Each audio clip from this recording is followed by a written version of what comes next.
2010 was another year in which the Universal Peace Federation continued to show its deep commitment to building a world of peace.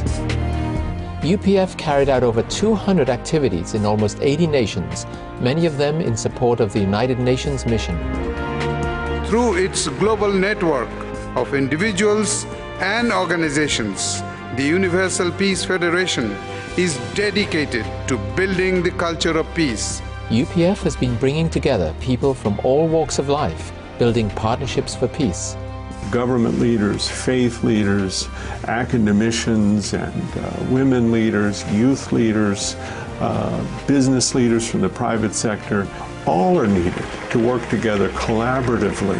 With the Universal Peace Federation, which is the able UN, which lifts up faith in God, we will accomplish our goals.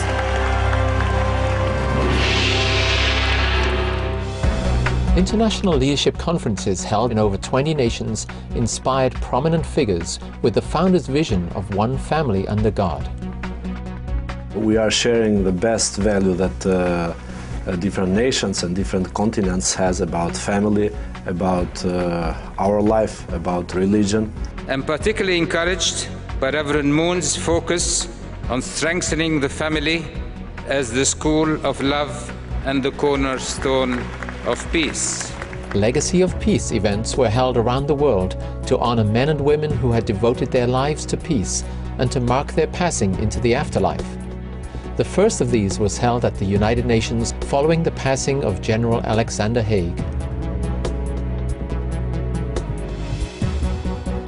All 12 regions of UPF held events throughout 2010 to commemorate special UN Peace Days. We are grateful that the region took upon themselves to celebrate and to augment the work of the United Nations in more than 80 nations with over 200 events.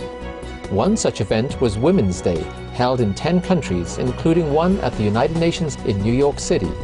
The ambassador of Sri Lanka and the ambassador from Iraq shared some very important, significant improvements for women's situation in their country. You see women from Africa, from Asia, from Europe, the United States, from all over the world coming together, having the same goal, the same ideas that we can make a difference.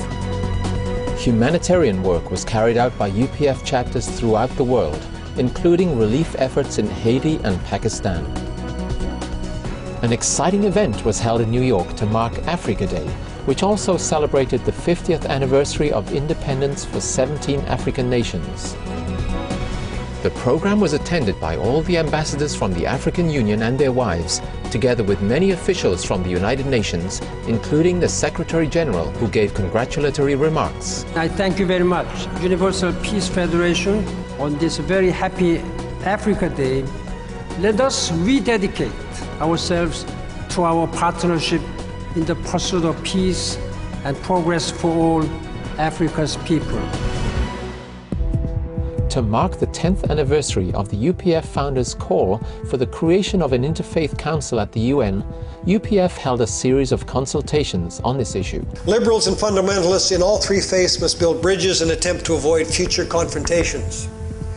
An interreligious council at the UN could assist them by holding conferences, workshops, etc., designed to reduce tensions. We gathered in various nations around the world, experts in the field of religion and diplomacy, to reflect upon Reverend Moon's initial proposal, also examining the good steps forward that have been taken at the UN with a series of resolutions that are gradually building toward the establishment of an interreligious council within the United Nations system. Under the guidance and vision of its international chairman, UPF continues to pursue its interfaith work. A tour to visit sacred sites around the world was launched, with particular emphasis on the Middle East. Interaction with religious leaders is very full of love and heart and a desire to inherit the rich tradition and to cooperate, collaborate into doing something great. a series of World Assemblies gathered delegates to further promote an interfaith presence at the UN. 194 nations have decided to gather here to reach at solutions that are going to give the world peace. I worked in the UN for more than 30 years. To see such a large effort from the grassroots to support the UN, I feel that to reach peace, it is possible in my lifetime.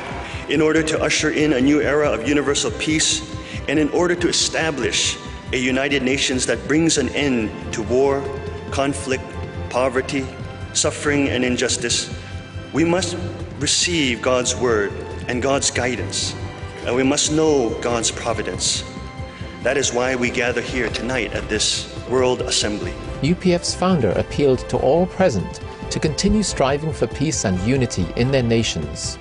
He gave a dynamic, inspired speech, calling us to look deep within ourselves as well as to think about the world situation and how UPF can be that agent of change.